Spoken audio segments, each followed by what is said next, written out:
Olá, bom dia a todos. Sejam bem-vindos a mais um webinar aqui da IEB, o primeiro de 2025.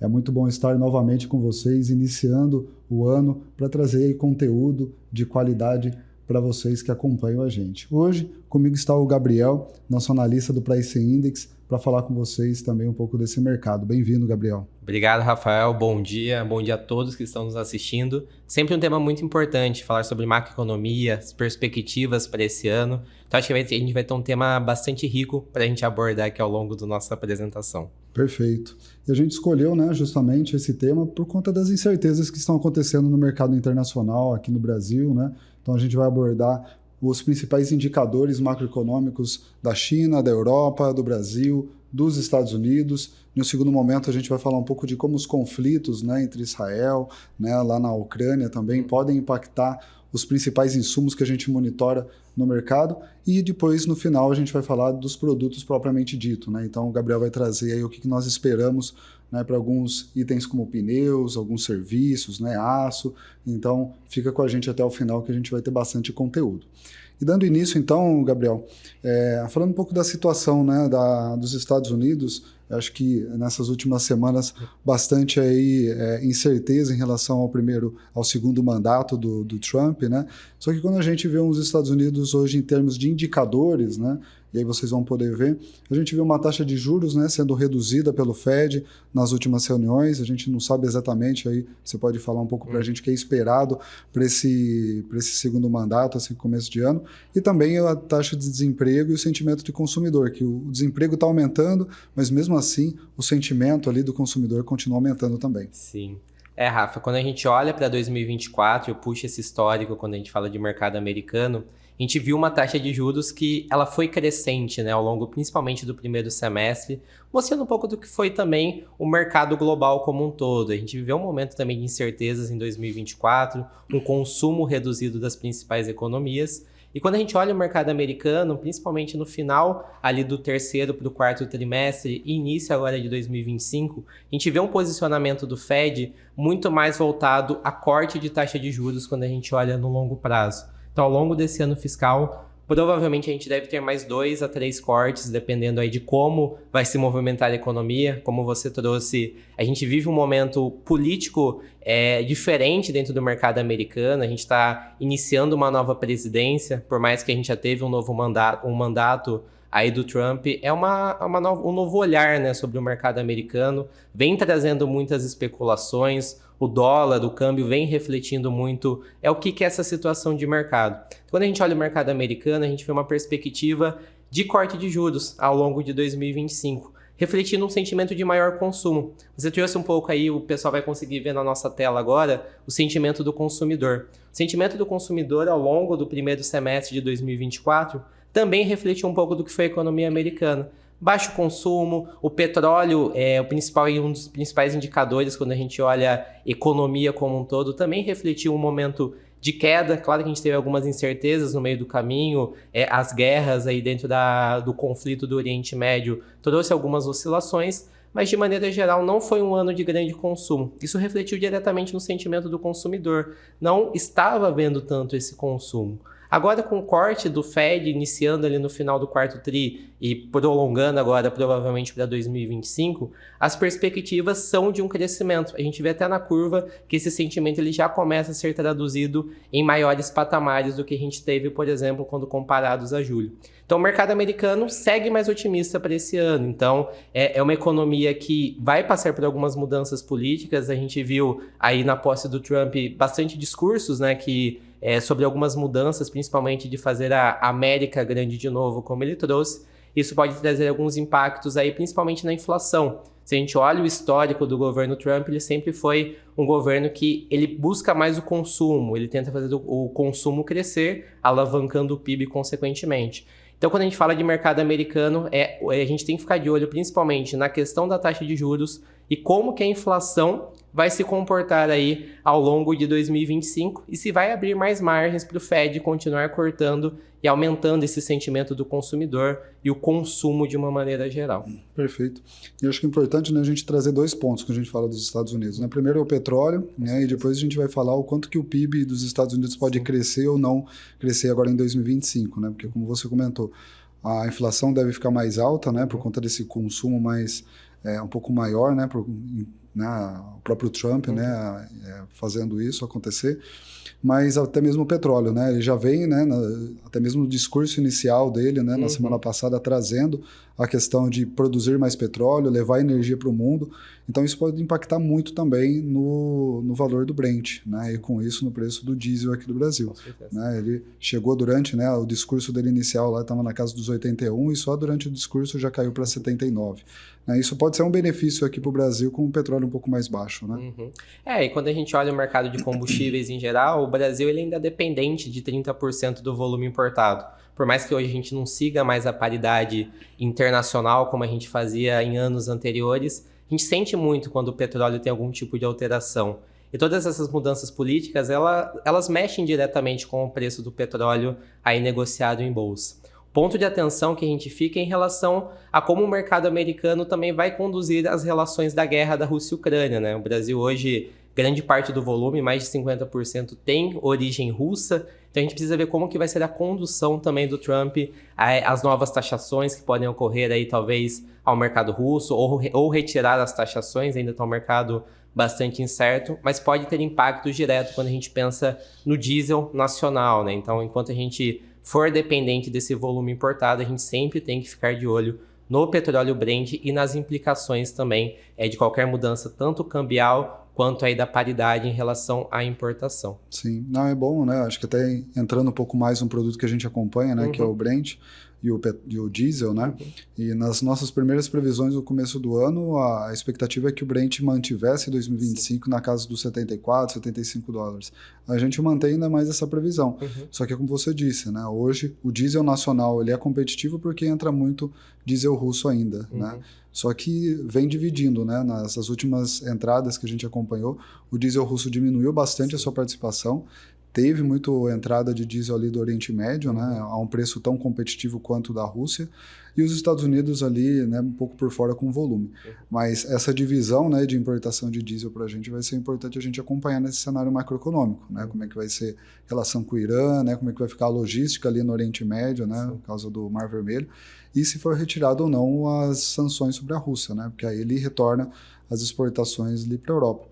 E outro ponto, né, e aí entrando um pouco na Europa, né, que a gente tem acompanhado a Europa crescendo muito devagar também, né? Acho que a Alemanha no terceiro trimestre do ano passado veio negativo, está sofrendo, agora que não sabe como é que vai ser o comportamento dele com a Europa, e também tem um Putin ali que não está sendo brincadeira, né? Quando a gente fala de Europa, Rafa, é o berço dos químicos, né? Então, quando a gente fala de produtos químicos, grande parte ainda tem origem na Europa por causa de toda a tecnologia embarcada, a Alemanha sendo a principal referência. A Europa foi outra que sofreu muito desde o final ali de 2022 para 2023, com toda a guerra da Rússia e Ucrânia, os custos energéticos pressionaram muito a inflação da Europa. Era um país que estava acostumado, um continente que estava acostumado com taxa de juros próximas a zero. Quando eles têm um aumento muito repentino, toda a questão de investimentos, empréstimos pelos consumidores são repensados dentro do mercado. Isso veio refletindo um pouco sobre as curvas que a gente tem no mercado europeu. A gente teve uma taxa de juros aí sendo elevada desde 2023 até 2024, taxas de juros praticamente estáveis em patamares altos. Claro que quando comparados a outras economias é um patamar menor, mas é um continente, como a gente está comentando aqui, que estava acostumado a ter taxa de juros próximas a zero. Então, quando a gente tem um aumento repentino de 2%, 3%, o mercado ele sofre muito.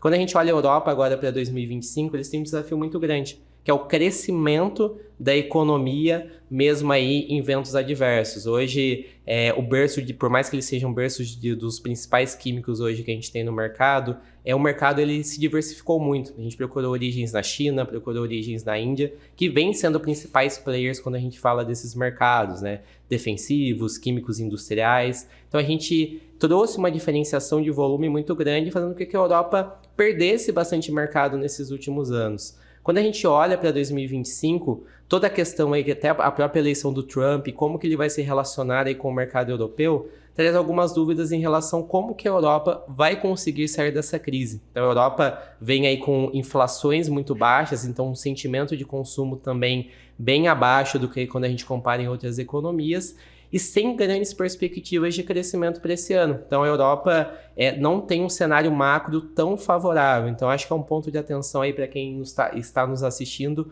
em relação a empresas que estão localizadas na Europa, fuga de capital ali dentro da região, né, Rafa? Sim. Aí você comentou bem, né? Os defensivos, né? Quando a gente pega o que antes a Europa tinha uma representatividade razoavelmente alta aqui para o Brasil em termos de exportação, os produtos que se tornaram genéricos foram todos lá para a China, para a Índia, né? Então, o comprador de defensivo tem que ficar atento, né, aonde que está vindo esses produtos. E aqui você comentou, né, alguns dados aqui, que a gente tem uma colinha, mas o PIB da União Europeia, né, a expectativa é que ele finalize 2024 em 0,7 e cresça só 1,1 em 2025, né, e com um desemprego ainda relativamente elevado, né, de 6,4, mas com uma taxa de juros a 2,5, que nem você falou, eles ficaram muito tempo uma taxa de juros zero, né, um país que com uma taxa de juros 2,5, então o crescimento europeu deve ser ainda bem restrito ano que vem, esse ano, né? Bem restrito. E quando a gente olha, né, a gente falou um pouco do mercado de defensivos, mas para medicamentos, para quem compra insumos farmacêuticos ativos, farmacêuticas, o impacto também ocorre. A gente diversificou muito as origens, hoje a gente importa grande parte do volume de origem chinesa, mas quem tem ainda produtos de origem europeia podem sentir. Então toda essa tecnologia embarcada, falta de volume vendido, pode ser repassado nos preços. Então, Europa é um sinal de alerta quando a gente fala de mercado, tá, Rafa? Sim. E vamos lá para a China, então, um pouco, né? Porque a gente falou dos Estados Unidos, né? Mas não pode falar dos Estados Unidos sem um pouco de China. O PIB chinês também deve reduzir agora em 2025, né? Por conta de uma desaceleração do consumo interno, que o governo tem procurado fazer alguns tipos ali de incentivo, né, para o consumo interno. Mas com todas essas taxações que estão por vir aí, é um pouco preocupante, né, em termos de... a China produz quase 1/3 de tudo que a gente consome no mundo, né? Então uma desaceleração ali é complicado. O mercado asiático ele vem também desses investimentos, igual você citou, desde o ano passado, dessas tentativas de investimento frustradas para tentar incentivar a economia.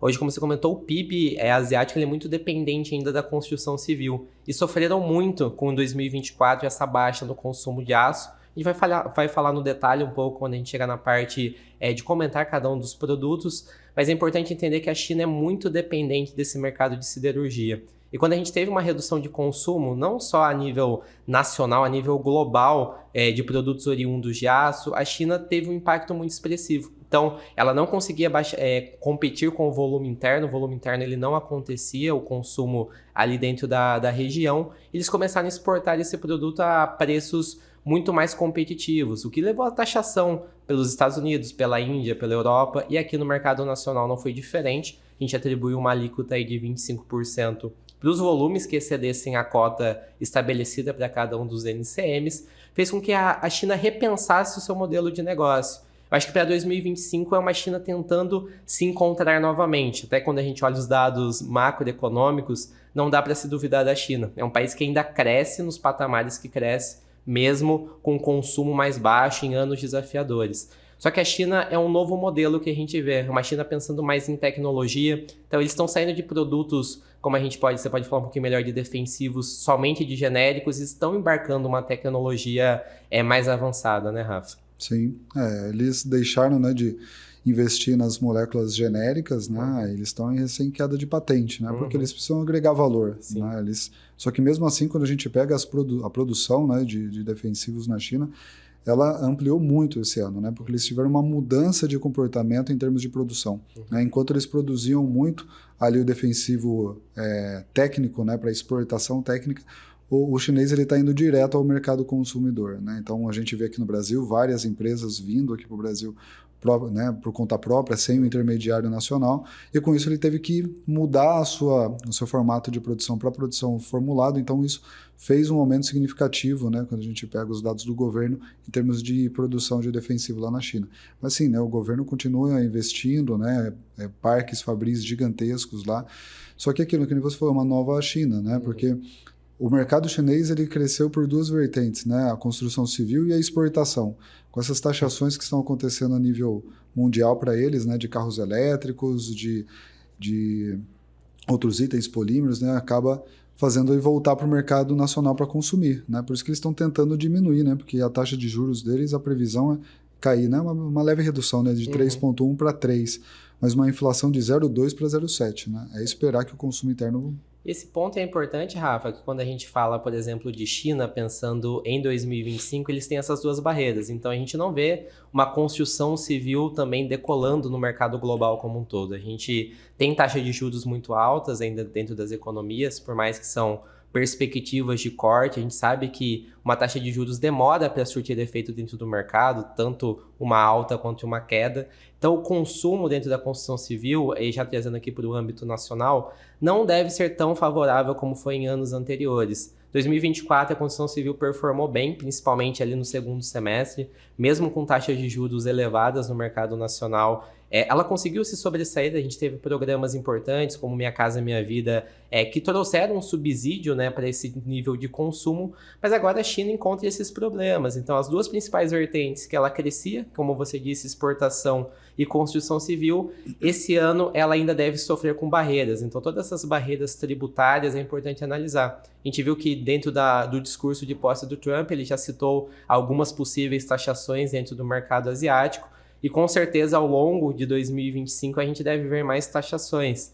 Veículos elétricos, quando a gente teve em 2024, no aumento da tributação, já mostrou um posicionamento bem claro de mercado em relação à China. Então, aquela matéria-prima mais barata, aquele produto mais barato dentro do mercado, tanto nacional quanto no mercado global, foi barrado, né? Então, a China está buscando novas medidas, novos investimentos para entrar com produtos mais tecnológicos, sair de uma China que tem um custo produtivo mais barato e entrando para uma China mais tecnológica. Mas com isso ela compete com mercados que já estão bem verticalizados, como a própria Europa, Estados Unidos, que já vêm produtos com tecnologia embarcada suficiente. Então essa nova China, essa nova rodada de investimentos vai mostrar um pouco sobre como vai ser o comportamento de compras de mercado para 2025. Porque quem compra produtos aí, desde uma matéria-prima até um produto acabado, pode sentir dentro das compras, dentro das transações, essas mudanças dessa nova China que vem surgindo aí. Sim. E outro ponto importante que a gente tem que citar da China aqui, para quem compra fertilizante, assim como a China é taxada lá fora, ela também está fazendo alguns movimentos de bloqueio de exportação, né, de fertilizantes. Né? Então, desde o ano passado, a gente vê um aumento no preço dos fosfatados, né, muito puxado por conta deles estarem migrando, né, a produção dele de fósforo para baterias e o lítio, né? De lítio fósforo, né? Então, a gente tem uma preocupação em relação, e aí trazendo um pouco de fertilizantes, porque a China é um dos maiores produtores e maior consumidor de fertilizante. Eles devem, assim como, né, os Estados Unidos estão sendo um pouco mais nacionalista, nesse termo aí de MAP, eles estão segurando as exportações, não só de MAP, mas para a ureia também, né? Então, tudo isso para atender o mercado interno. Então, quando a gente olha, né, a China ela vai sofrer, mas ela também está gerando alguns impactos, principalmente aqui no Brasil, no mercado de fertilizantes, com esses bloqueios de exportação, né? E eu tenho visto, né, a gente vê um pouco dos defensivos, eles têm começado a sofrer um pouco com a Índia também, né? Porque a Índia está começando a produzir muito mais defensivo, assim como ureia, né? Eles estão tentando ser independentes de ureia.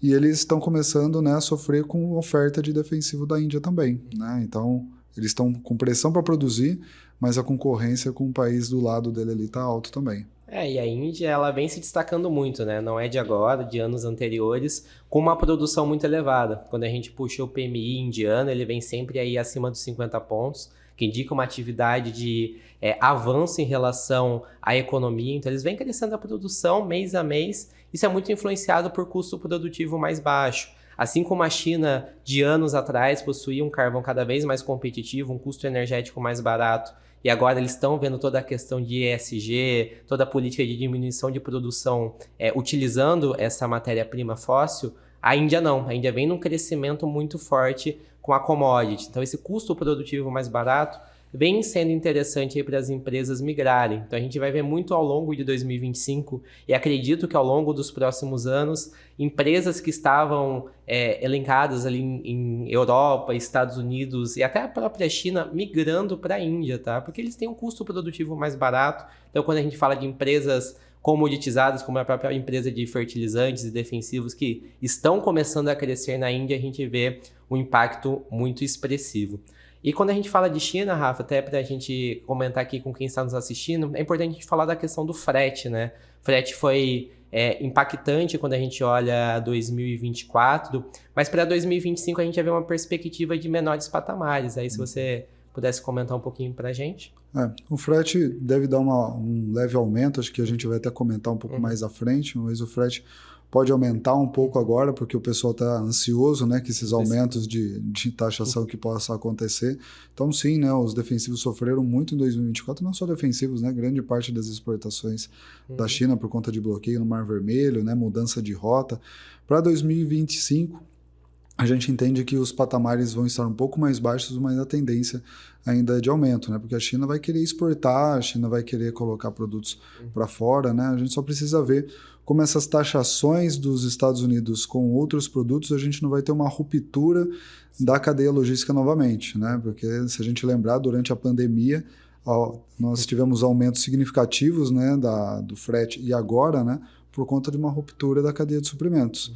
Né? Se os Estados Unidos diminuir muito, né, aumentar muito as taxações de produtos que entram no país dele, pode ser que menos produtos vão para lá, né, e aí a gente tem um desvio novamente ali da cadeia logística, né, e a gente pode ter gargalos, então tem que ficar atento a isso, né, porque lá na pandemia aconteceu e ninguém percebeu, né, agora a gente tem que ficar atento a tudo isso. É o que a gente estava conversando esses dias, né, sobre também a questão do delay time, né, então o tempo hoje de entrega de algum produto dentro do mercado nacional, ele aumentou bastante, principalmente aí no final de 2024. Então, a gente tem um tempo de desembaraço maior. Foi feita algumas medidas para fazer desembaraço enquanto a carga está em trânsito, mas a gente viu, no final das contas, um tempo maior de desembaraço das cargas, um trânsito logístico maior. Então, todo aquele tempo de entrega que ele podia ser reduzido com uma melhora dentro dos transportes aí marítimos, eles são reduzidos quando a gente olha esse delay time. Então, esse é um ponto de atenção para 2025,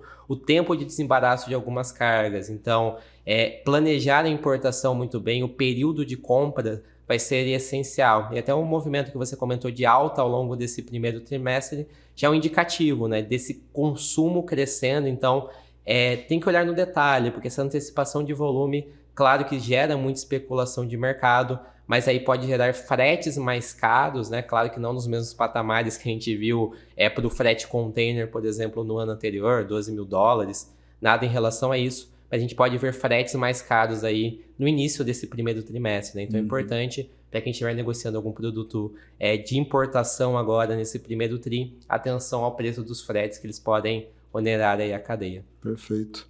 E aí você começou a falar do Brasil, né? E acho que é bom a gente, porque assim, nas últimas conversas que a gente teve com clientes, os principais temas é o dólar, né? E aí a gente tem a nossa expectativa aqui, que, né, a gente olha os grandes bancos, né, o que a gente analisa, em torno de R$6, mas a média de 24 fechou em 5,39, né?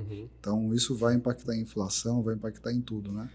Hoje quando a gente fala de dólar é o tema que os clientes, é o primeiro tema que surge hoje quando a gente está dentro das reuniões, dentro das nossas conversas. Por quê? O câmbio ele afeta diretamente hoje qualquer tipo de cadeia produtiva, seja na importação, quando você pega um produto dolarizado, desde a exportação, que você tem algumas vantagens comerciais com dólar mais alto, mas tudo isso impacta diretamente quando a gente olha o preço final. E quando a gente olha o preço final de um produto, ele é refletido normalmente dentro do mercado nacional, dentro de índices macroeconômicos. Então a gente tem IPCA, IGPM, INPC, que mensuram como que estão as atividades, o nível de preço de cada um dos produtos. Quando a gente olha a cesta de itens que são mais comoditizados, que aí a gente tem o IGPM como principal referência, eles têm um impacto direto do dólar. Então, quando a gente olha o minério de ferro, uma soja, um cobre sendo valorizado, a gente vê um IGPM em maior patamar.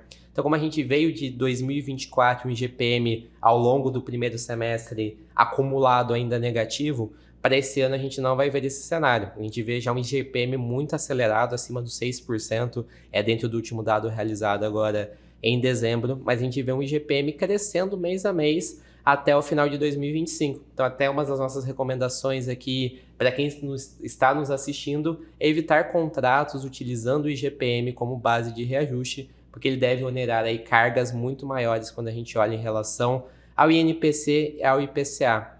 E até quando a gente fala dessas questões de indicadores no mercado nacional, é importante estar atento à questão do Banco Central no mercado nacional. Então, do mesmo jeito que a gente fala de Fed, de mercado americano, de corte de taxa de juros, é imprescindível acompanhar aí em todas as reuniões as possíveis decisões do mercado nacional, que sinalizam aí uma alta de juros para todo 2025, impactando diretamente a meta da inflação, né? Hoje o Brasil ele está acima do teto da meta desde o seu último realizado.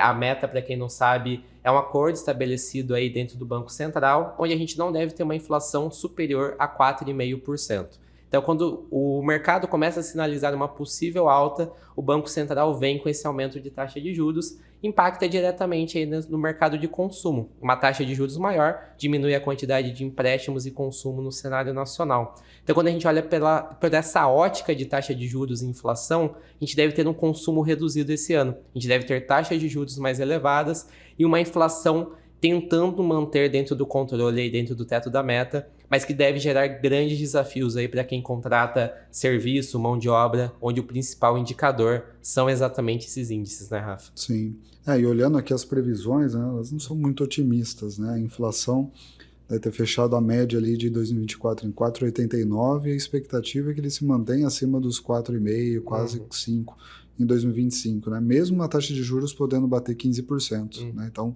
sim, a gente vai ter uma desaceleração, porque o Brasil cresceu razoavelmente bem, né? Acho que dentre os países que a gente está falando aqui, a gente só perdeu para a China, entre Estados Unidos e Europa, né? A China crescendo no 4,9, a gente cresceu 3,49, né? Pelo menos essa é a expectativa que aconteça. Sim. Só que aí a gente vai derrubar para 2%, né? Em 2025. Acho que é muito por conta desse cenário que você comentou, né? É um cenário desafiador e também a gente vem de um ano de muitas mudanças tributárias, né? A gente vai ter mudanças até na própria questão de ICMS para o diesel agora acontecendo. A gente tem mudanças dentro da própria reforma tributária que vai ter um efeito mais efetivo no mercado nacional a partir de 26. A gente teve o fim da oneração da folha de pagamentos que somam nessa carga tributária e todo esse aumento de tributação dentro do mercado nacional, ele acaba refletindo numa diminuição de consumo, porque eu gero uma inflação maior, gero uma taxa de juros aí que cresce no mesmo patamar e eu acabo reduzindo o consumo. Então sim, a gente vai viver um ano aí de um PIB provavelmente muito menor do que a gente teve em 2024. Claro que tem muita coisa para acontecer, mas a gente vem de um cenário de uma construção civil que também representa uma parte do PIB bastante importante do mercado nacional, não tão efetiva como foi em anos anteriores. E claro, o mercado do agro, que é a principal fatia hoje quando a gente fala de PIB, com o valor das commodities ainda estáveis praticamente. A gente teve um milho valorizando nas últimas semanas, né? Então principalmente a valorização do dólar e até a diminuição dos estoques trouxeram um ânimo para o mercado aí quando a gente fala de granéis sólidos, mas quando a gente olha alguns outros mercados, como o próprio café, que veio de uma alta muito expressiva, provavelmente no segundo semestre a gente já vem de um movimento de queda. Então, é um cenário que para o mercado do agro é desafiador esse ano. A gente deve ter um ano melhor do que foi 2024, mas toda a pressão aí que a gente vê de insumos produtivos com o próprio dólar, trazendo aí patamares até pode ser maiores para fertilizantes defensivos quando a gente olha só a relação cambial, ela pode trazer um desafio quando a gente olha crescimento de PIB pelo mercado do agro, né, Rafa? Sim, e é bom você ter trazido um pouco do preço, né, das commodities, que você comentou, o milho deu um pouco de valorizada, né, valorizou um pouco. A soja ainda continua em patamares mais baixos, né, isso é uma preocupação para o agricultor quando ele vai comprar os insumos, né. Quando a gente olha, né, vou voltar no MAP, né, o MAP ele está num preço muito alto, né, mas a dificuldade de reduzir está justamente na oferta lá de fora, mas a dificuldade de aumentar é porque a relação de troca até está totalmente desfavorável, né? Então, dificilmente o agricultor vai antecipar algum tipo de compra, né? Então, ele vai ficar ali da mão para a boca como já foi nos últimos anos, né? Mas é importante, né, o que você vem trazendo, porque a gente depende muito, né? Então, se de um lado o dólar sobe, né, e valoriza nossas exportações, por outro lado, alguns clientes aí que não são dolarizados, ou seja, não conseguem vender aí um etanol para exportação, o açúcar interno acaba aumentando muito o custo, né?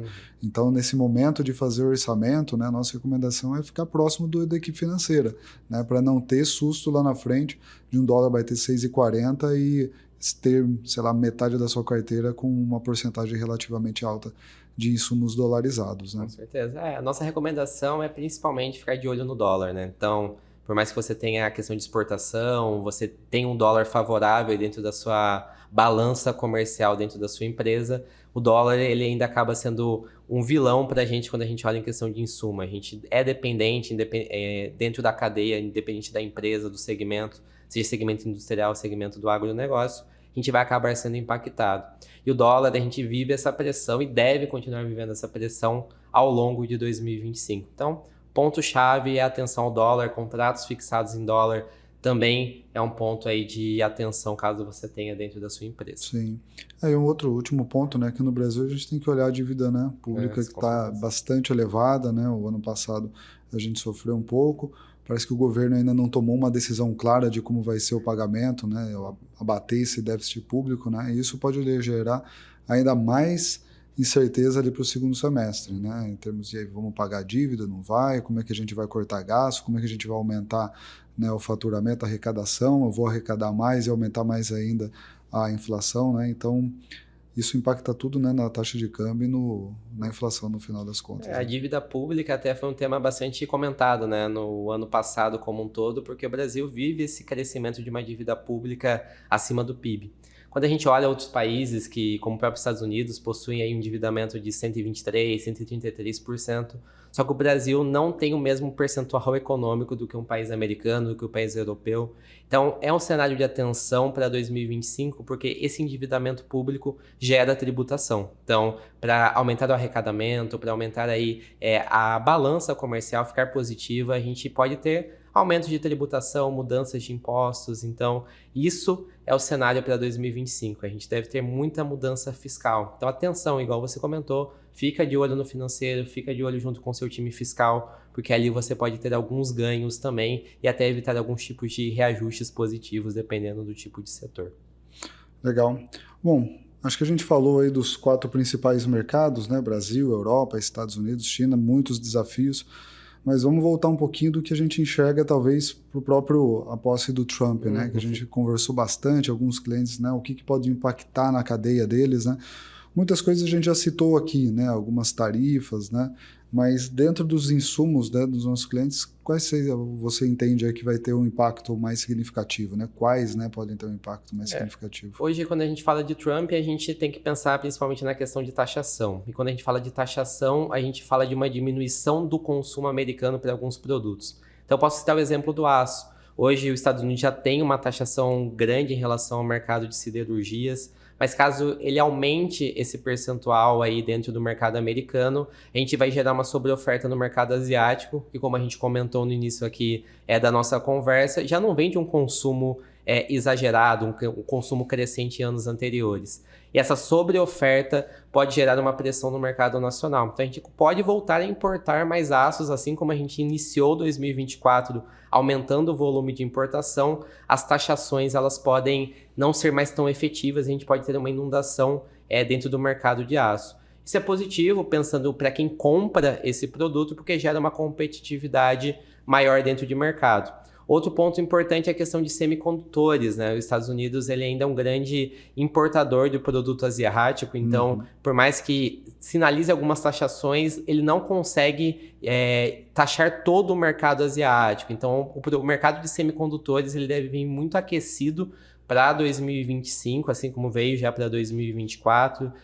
O Trump até dentro da posse falou um pouco da questão de mudança, né? Vai parar um pouco com a questão de veículos híbridos, focar mais na produção aí do mercado de petróleo. Só que o mercado global ele caminha para uma outra direção, né? A gente viu 2024 um aumento muito grande de veículos elétricos dentro do cenário global e uma demanda por produtos como cobre, como lítio, como a própria questão de semicondutores crescendo. Então, a eleição do Trump, por mais que ele traga uma pressão em relação a veículos elétricos, que vai diminuir um pouco a sua participação, o mercado ele vem no caminho inverso. Então, a gente deve continuar com altas nessas commodities, tá, Rafa? Cobre, lítio, a própria questão do grafite utilizado dentro aí das baterias, deve ser insumos que crescem mesmo após o discurso aí do Trump dentro da eleição. Sim. E essa parte climática a gente tem que ficar bem próximo, né, do que ele vai mudar, né? Porque a Europa tem toda uma questão ESG, né, de créditos de carbono, né, o consumo, né, de muitos produtos, até mesmo que a gente exporta para eles estão sendo um pouco mais criteriosos aí. E o Trump aparentemente vai sair de tudo, né, ou boa parte dessas questões mais climáticas, né? Então, essa proximidade, né, da Europa com os Estados Unidos pode entrar com um revés aí bem forte por conta dessas políticas, né? E o que nos preocupa é onde que a Europa vai conseguir pegar gás, né, pegar petróleo, né, porque o Trump quer acabar com o conflito ali com o Putin, talvez justamente para voltar a fornecer petróleo para a Europa e ele não precisar mais abastecer a Europa, porque se ele não finalizar, né, se ele não acabar esse conflito, a Europa pode ser muito, com vários malefícios aí, né, em relação a essa política não climática dele, né? Com certeza, Hoje a questão de ESG ela é muito presente, né, dentro do mercado. E até a eleição do Trump trouxe alguns poréns quando a gente olha as principais vertentes dentro do cenário global. O primeiro ponto é o que você trouxe, né? Qual que vai ser a relação que o Trump vai estabelecer com o mercado europeu? Então ele já ele veio com um clima de paz, né? Ele vem tentando trazer aí um clima de cessar aí fogo dentro do Oriente Médio, dentro do mercado russo. Ele também deve vir com políticas diminuindo essa participação da guerra e dos efeitos que elas podem ter dentro da economia, e a gente pode ter uma possível queda, né, principalmente do custo de energia. Então, hoje, a Europa ainda é dependente do volume de gás que tem uma origem russa, então todos os gasodutos, como a gente teve o efeito em 2022, a Europa ainda é bem impactada, mas vai muito de como o Trump vai conduzir esses relacionamentos dentro do mercado europeu. A gente sabe que em anos anteriores e na posse anterior não foi uma relação muito bem que ele teve junto com a Europa, então isso acende um alerta, né, Rafa? A gente tem clientes, você que está nos assistindo, que tem produtos de origem europeia, né, que são impactados diretamente quando o custo energético sobe, quando as tributações aumentam. Então esse relacionamento do Trump com o mercado europeu, com certeza, vai definir o futuro de produtos de origem europeia, tá? Acho que a gente vai ver principalmente nesse primeiro trimestre algumas ações em relação ao Trump, mas a gente tem que ficar bem de olho nessa questão relacional dele com outros países. Sim, eu acho que aí eu puxo um pouco até mesmo para os BRICS, né? Ele, no próprio discurso dele ao longo ali da candidatura, a questão de taxação para os BRICS, né? Os BRICS tiveram aí a possibilidade de ter uma moeda própria, né? E isso vai muito contra do que os Estados Unidos quer de fortalecer cada vez mais o câmbio, né? O dólar, né? A moeda local deles. Então isso também pode ser um entrave para a gente, né? Por mais que a gente dependa bem menos do que eu entendo que nós dependíamos dos Estados Unidos lá atrás, né? Hoje a gente importa muito mais coisa da China, exporta muito mais para a China. A situação aqui para a América Latina pode ser um pouco mais complicada também, né? Hoje a gente, não só o Brasil, mas como grande parte dos países, possui a reserva em dólar, né? Isso já traz um alerta, que foi a questão que o BRICS trouxe dentro das reuniões, que a gente fica muito dependente a qualquer volatilidade que o dólar tem, tanto para cima quanto para baixo. Então a gente comentou que o dólar é uma mão de duas vias, né? Para quem exporta pode ser positivo, mas para quem importa é negativo. E o BRICS veio com essa questão de unificar e criar uma moeda para que a gente não sofresse mais com a volatilidade internacional. Mas o Trump já sinalizou que é totalmente contra, então a gente vai ter bastante entraves entre o BRICS e o mercado americano. Então é um ponto de atenção principalmente de como que vai funcionar as reservas de patrimônio dentro dos países ao longo dos próximos anos. Será que a gente vai alocar menos dinheiro em dólar, né? A gente vê um crescimento muito grande do mercado de cripto, por exemplo, até dentro do mercado americano, né? A gente vê um presidente pela primeira vez pró-cripto e absorvendo muito sobre esse mercado. Então a gente pode ter uma mudança em relação às moedas, não digo com efeito imediato, mas é algo que já se começa a repensar de como que o dólar deixa de ser a principal moeda dentro dos mercados e a gente começa diminuir a pressão inflacionária colocando uma outra moeda. A Argentina é um caso claro, né, que eles vivem num câmbio paralelo, a gente tem o peso argentino e também o dólar, e toda essa pressão inflacionária ela traz muitas questões de como definir uma melhor moeda dentro dessas estratégias. Mas com certeza os embates do BRICS junto com o Trump devem definir aí um futuro para o mercado, né? A gente pode ter muitas mudanças em relação a como que o câmbio é visto hoje e como o câmbio é visto no futuro. Então a gente está de perto acompanhando isso, né, Rafa? Mas qualquer mudança de alguma ordem executiva por Trump acima do BRICS pode gerar até um conflito, não diria um conflito armado, mas um conflito aí comercial entre esses países participantes. Legal. Bom, eu vou partir, a gente já comentou bastante aqui sobre os conflitos, né, sobre como o Trump deve impactar nisso, como o Brasil. Eu acho que dá para a gente ir um pouco para os nossos produtos, né, que a gente acompanha. E aí, para você que está em casa, não deixe de conhecer nossa plataforma, que boa parte dos gráficos que vocês estão vendo aqui fazem parte da nossa plataforma Price Index, no qual o Gabriel é o líder do produto, né, onde você vai monitorar grande parte desses itens e também outras ferramentas, né? A gente falou aqui de carteira, né? Se você tem contratos atrelados a IGPM, a IPCA, lá nós temos ferramentas onde você vai controlar a inflação, você vai controlar sua carteira, você vai poder encontrar fornecedores, né? Então, a gente vai mostrar aqui para vocês, né, na tela alguns gráficos, né, de produtos que a gente tem lá no Price Index, mas não deixe de conversar, né, com o nosso pessoal comercial para entender um pouco mais desses produtos. Então, dando prosseguimento aqui, Gabriel, você comentou um pouco sobre o aço, sobre o cobre, né? E a expectativa realmente é de aumento de preço para esse ano nesses dois itens, né? Esses dois produtos em específico, o aço e o cobre, Rafa, vêm de pressões principalmente em relação ao volume de vendas, né? Quando a gente olha as siderurgias, a gente teve baixo volume de venda realizado em 2024, principalmente pelo que a gente comentou das questões de importação, aumento de volume chinês, reduzindo a competitividade, né? Então, o mercado que já não estava de um consumo muito acelerado, acabou reduzindo e o volume de vendas veio baixo.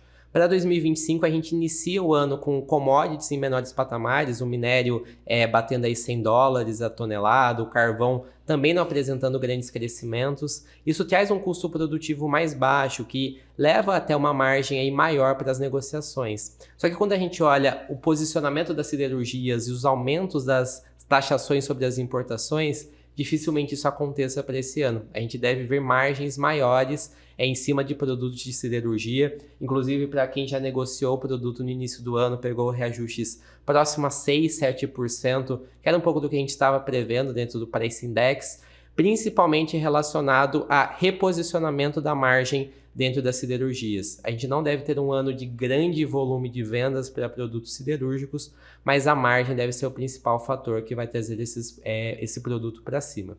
E quando a gente olha o cobre, Rafa, a gente tem também uma tendência de alta muito vinculada aí ao aumento de veículos elétricos, né? Ele trouxe patamares maiores para o cobre no final do ano passado, a gente teve algumas oportunidades de quedas também, mas quando a gente olha no longo prazo, a gente tem uma tendência do cobre subindo aí de 5% a 7% nos próximos 12 meses, influenciados principalmente por um aumento de consumo dentro de produtos aí que são inerentes ao cobre, né?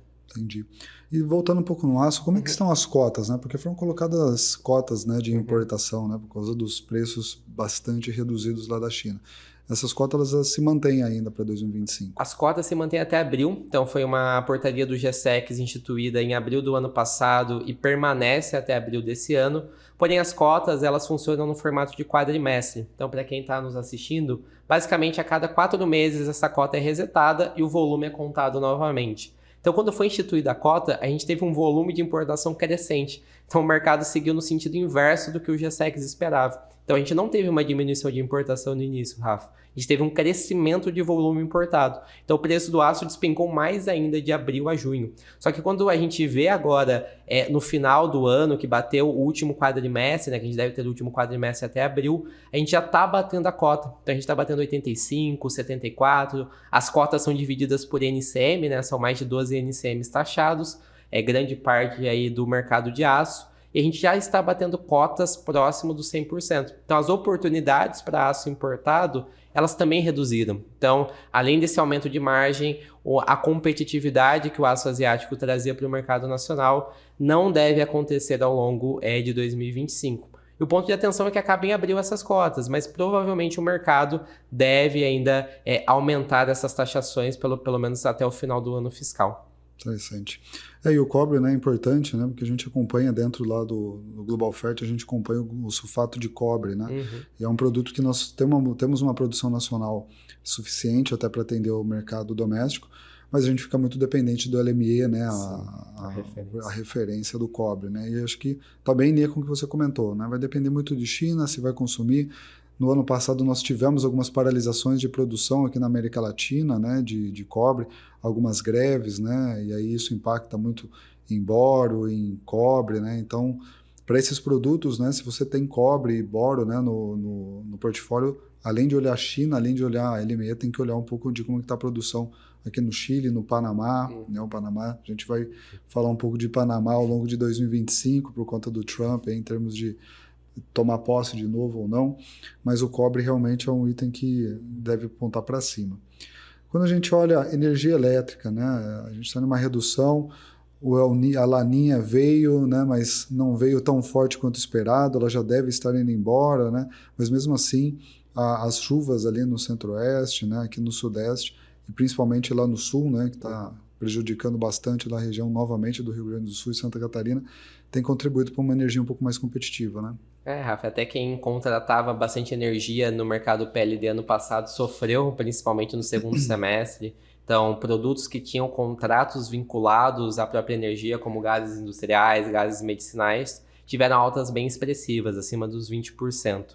Isso para 2024 foi um ano bastante problemático. Trouxe o custo produtivo dos principais itens hoje, quando a gente olha tanto a nível industrial quanto a nível agrícola. A gente é dependente da energia elétrica, né? Nossa principal matriz produtiva, e acaba encarecendo qualquer custo produtivo. Para 2025, a gente já teve no final do ano uma redução no preço da energia. As chuvas voltaram, principalmente na região ali do sudeste, que acabou determinando uma queda mais expressiva quando a gente olha a PLD. A Fio também acabou trazendo quedas em patamares bem semelhantes. E para 2025 a gente inicia o primeiro semestre com uma tendência de queda, tá, Rafa? A gente não deve bater valores superiores a R$70 megawatt-hora, diferente do que a gente bateu R$350, R$400. Então a gente espera aí uma redução para o primeiro semestre para o preço da energia, só que como você trouxe, fatores climáticos determinam principalmente o comportamento da energia. Então a laninha, ela veio, mas não veio, então isso vem trazendo o mercado algumas especulações para o segundo semestre principalmente. Será que a gente vai viver em patamares semelhantes ao que a gente viveu ano passado? Claro que sazonalmente o segundo semestre já é mais seco, então principalmente na região aqui centro-sul, a gente não tem chuvas nos mesmos patamares que a gente tem no primeiro semestre, a gente já tem um encarecimento por ordem natural, mas caso esses fatores de seca se intensifiquem nessa região centro-sul, a gente pode ter patamares de energia em patamares maiores do que a gente teve em 2024, mas ainda é cedo para dizer, a gente vai acompanhando aí o final do primeiro trimestre, que a gente vai ter uma definição melhor de como os efeitos climáticos vão impactar diretamente. Sim. Tá difícil, né, da gente acertar, né, se vai ter laninha, se não tem, se vai chover, né, então isso é algo que é difícil de prever, é mais difícil que o dólar às vezes. E aí trazendo um pouco até mesmo na questão energética do próprio Brent, né, a gente tinha comentado, né, eu comentei um pouco mais no início da conversa, que o Brent ele deve, né, ficar ali entre 78 e 74 dólares, né, a gente tem uma OPEP que está cada vez postergando mais a flexibilização de produção, né? Então, por mais que a gente não tenha retornado à mesma produção pré-pandemia naquela região, o mercado tem consumido muito menos do que era esperado, né? Então, o OPEP realmente tem postergado bastante essa flexibilização. A nossa preocupação é como que vai, né, o volume colocado de petróleo pelos Estados Unidos a nível global vai impactar, né? Então, a nossa expectativa é contribuir para preços mais baixos da energia aqui no Brasil, é um petróleo mais baixo, né? Por mais que a gente não tenha uma matriz energética voltada a petróleo, nós temos muitas usinas, né, de termoelétricas lá no Nordeste que acabam, né, quando numa falta de água, eles entram, né, queimando, então um petróleo um pouco mais baixo contribui. Eles também, né, como você comentou, com esse nível de inflação que está no Brasil, na Europa, nos Estados Unidos, eles não vão querer petróleo acima dos 80 dólares. Né? E a gente está vivendo uma transição também de combustíveis muito grande no mercado nacional, né? A gente teve No final do ano passado, o novo projeto de lei do combustível do futuro, que aumenta o percentual de etanol dentro da gasolina e a utilização de etanol como na aviação comercial. Isso traz também um menor consumo de petróleo, pensando no longo prazo dentro do cenário interno. Então, entra um pouco em linha com o que você comentou, de uma maior oferta pelo mercado americano. Na posse do Trump, a gente já viu esse ímpeto dele de aumentar aí a produção, de ser um mercado mais petrolífero de novo, que os Estados Unidos sempre foi muito conhecido. E no mercado nacional, a gente tem uma participação do etanol cada vez mais latente no mercado. Então, e do biodiesel também. E do biodiesel também. O biodiesel é um ponto interessante, a gente vem crescendo a mistura obrigatória, né? A gente cresce 1% agora, batendo o percentual aí de 15% dentro da mistura. E o biodiesel é um ponto claro de como a sustentabilidade, como a gente comentou no início, ela se faz presente, né? É um combustível aí que tem todos os impactos do óleo de soja e também é muito afetado pelo câmbio. Então, até a questão do biodiesel é um ponto de atenção para 2025, porque a participação dele dentro dos combustíveis devem crescer agora em 1%, e a gente também tem o impacto do dólar em cima desse bioderivado, né, Rafa? Sim, o diesel, né, por mais que a Petrobras segure bem, né, a precificação, o ano passado a gente não teve nenhum reajuste por parte da Petrobras, né, a gente vai fazer quase 1 ano e 2 meses que não tem um reajuste no diesel, né, na gasolina a gente teve.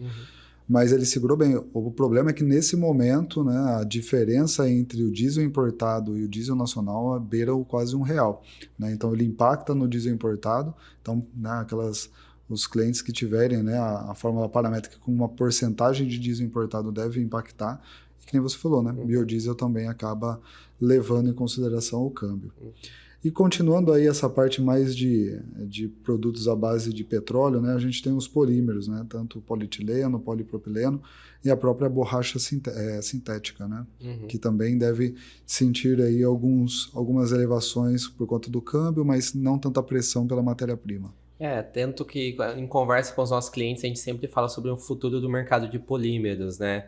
Hoje a gente é dependente ainda de uma parte de importação, assim como outros produtos.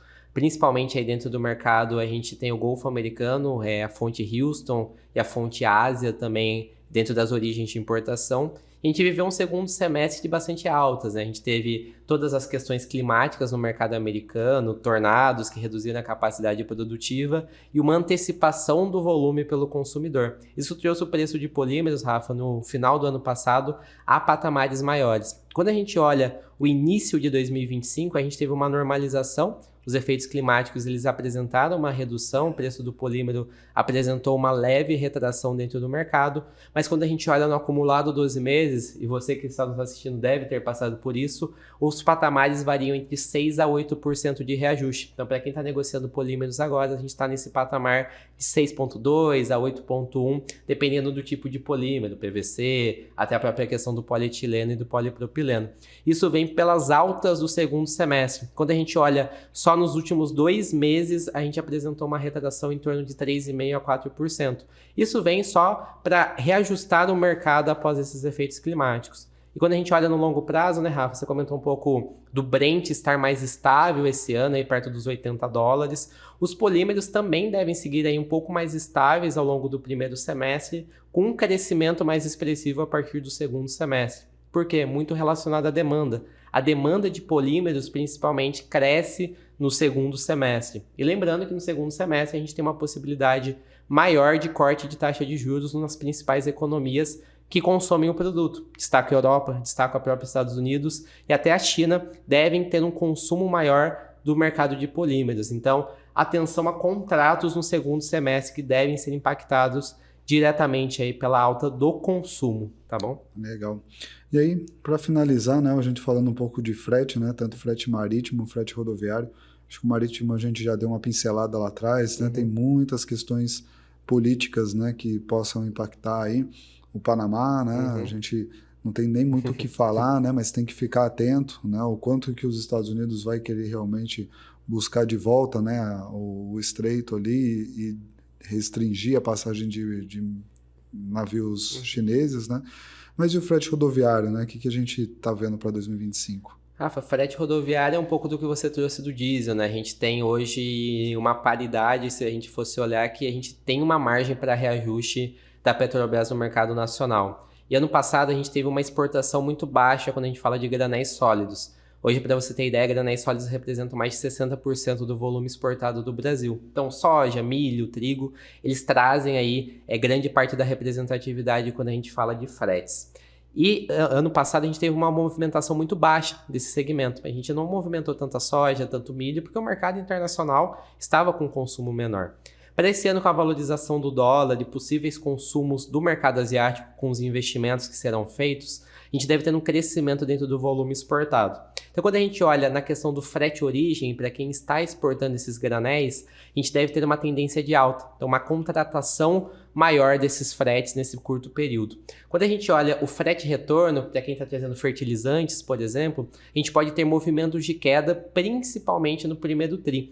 A gente tem um menor volume importado, né, um estoque de passagem um pouco mais alto do que ficou no ano anterior. Dezembro a gente teve um volume acima da média dos últimos 6 anos. E quando a gente olha o primeiro tri, a gente tem aí um menor volume importado e um maior volume escoado. Então quando a gente olha o frete e retorno, a gente tem oportunidades para queda, mas olhando o frete de uma maneira geral, nos próximos 12 meses a gente tem uma tendência maior de alta por causa das movimentações, tá, Rafa? Até a questão do dólar, ela traz muito impactos na questão do combustível, que a gente deve ter possíveis reajustes aí pela Petrobras, se a paridade não tiver nenhum tipo de alteração até o momento, e também a questão de movimentação. Então, é um cenário mais altista quando a gente fala do mercado de frete. É complicado, né? Mas a gente é sazonal, né? A gente tem que ir acompanhando, né? Bom, a gente tem muito mais produtos para falar, né? Dentro do Price Index a gente acompanha muitos outros produtos, mas a gente vai caminhando aqui para o fim, né, do nosso webinar. Novamente, né, nós entendemos que é muito importante para esse começo de ano, né, para quem está fazendo orçamento, para quem está começando a olhar as renegociações de serviços, de insumos, dar um overview do que a gente espera do que aconteça. Vou dar a última palavra para você, para dar um resumo, né, do que a gente conversou aqui, mas é um cenário de monitorar de perto os preços e a melhor previsibilidade, né, quem tiver melhor, né, para ir tomando posição em relação à compra de forma mais assertiva, né, Gabriel? Com certeza.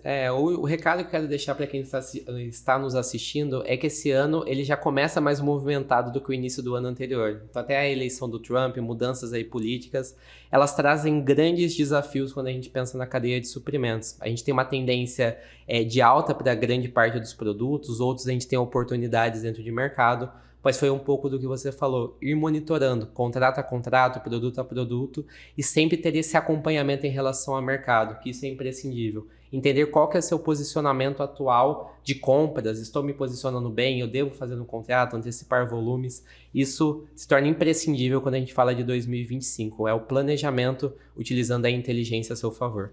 Exato. E acho que não só com a inteligência, mas essa sinergia dentro da própria empresa, né? Conversar com o seu planejamento de volume, né? A questão financeira, né? Tem muitas empresas aí com receio de quanto vai colocar de câmbio, né, no orçamento, né? Então tem que ter essa sinergia, né? Você que é suprimentos, quem é o seu cliente interno em termos de volume, né? E também a questão financeira, né? Que o dólar vai ser um dos vilões até onde a gente, né, entende que são os cenários, as premissas que estão se dirigindo aí.